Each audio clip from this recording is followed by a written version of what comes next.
弟兄姊妹平安，今日所讀嘅經文係馬可福音第11章27節至12章44節，主題係耶穌與宗教領袖辯論。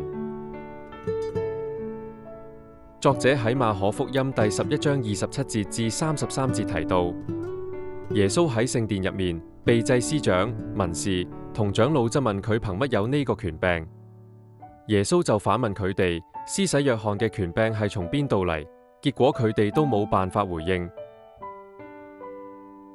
之後，作者喺馬可福音第12章記載耶穌講論兇惡園戶嘅比喻，宗教領袖一聽就知道比喻係指住佢哋講，但因為驚群眾，所以冇即時捉拿耶穌。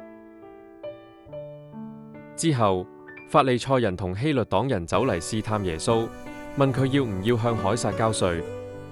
耶穌就答佢哋：屬於凱撒嘅就俾翻凱撒，屬於神嘅就俾翻神。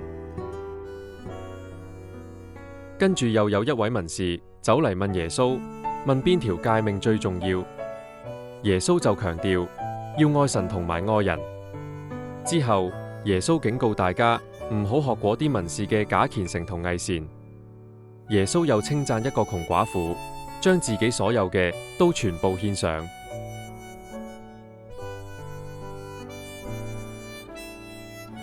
反省問題。作者喺馬可福音第12章記載，耶穌稱讚嗰位窮寡婦，佢毫無保留，將自己所有嘅都獻俾上主。咁你願唔願意學嗰位窮寡婦，將自己最寶貴嘅都交喺神嘅手入面呢？